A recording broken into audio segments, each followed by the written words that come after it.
Hola, hola, hola. Vítám vás na kanále Divine. Dneska budu testovat španělský víno. Přesuneme se z Moravy až někam daleko.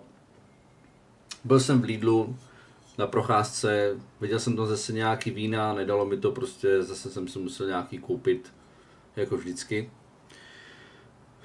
Je to 2007 Agramont Grand Reserva. Stálo tam v Lidlu asi 130 korun, takže to je fakt levná koupě.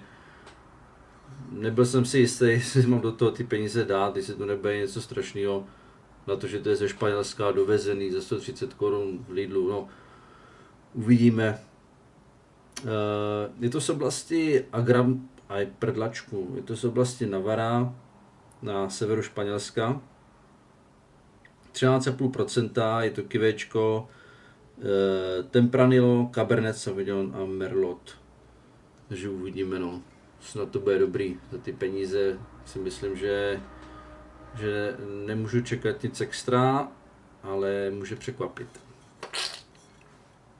Koupil jsem si karafu, takže nejdřív to otevřu, nechám to chvíli provětrat, protože tohle víno určitě nemá smysl pít okamžitě po otevření. To chce tak 2-3 hodiny, ale dneska si myslím, že už to po hodině zkusím. Sundáme šprcku. Umělý korek. No.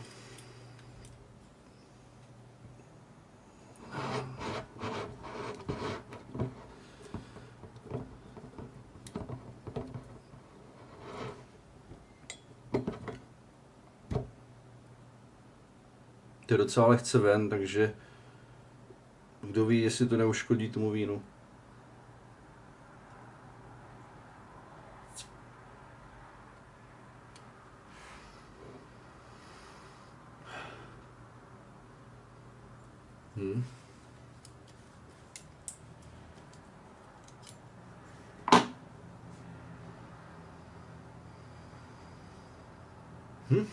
Zajímavý. Tak.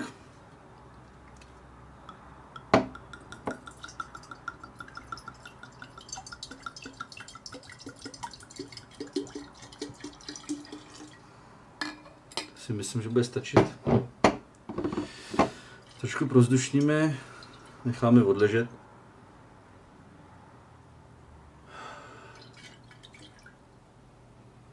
Příjemná barva, rubínová, tmavě rubínová.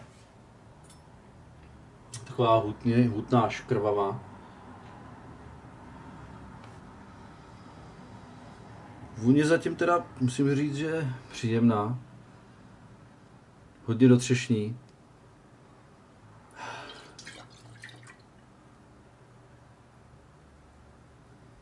Ten sud tam není ze stolik znát, uvidíme za hodinu, za dvě, jaký to bude. Kromě třešní tam jdou hodně cítit ty povedla teda. Musím říct, že ta ovocitost je fakt znát. Třešně, povedla, nechám to hoďku bejt a pak to znovu vyzkoušíme a uvidíme.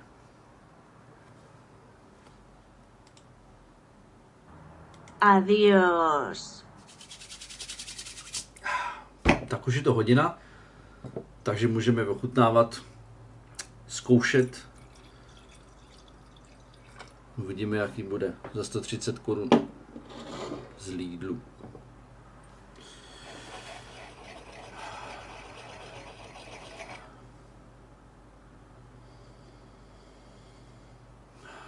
Ta vůně se mi už nezdá tolik ovocná. Možná to chci pořádně prokvrdlat. Přijde mi, že ty višně, co šly tak znát na začátku, nebo třešně a povidla, že to trošku ustoupilo do pozadí.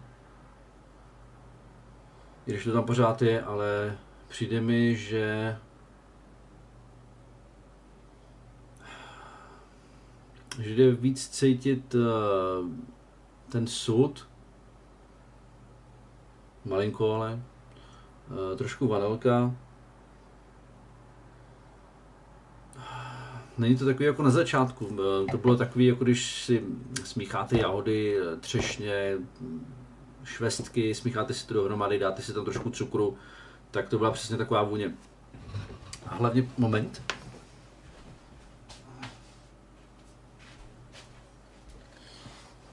Nevím, jestli si někdo kupujete tenhle sirup.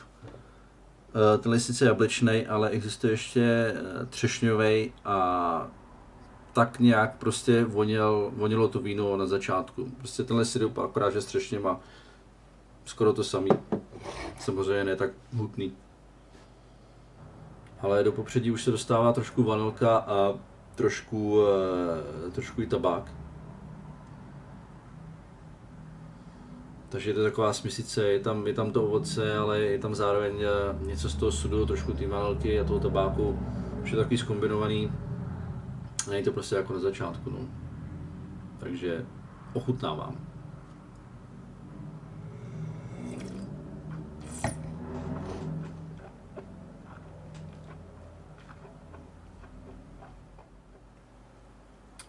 Šťavnatý třešně, určitě. Trošku jako marmeláda.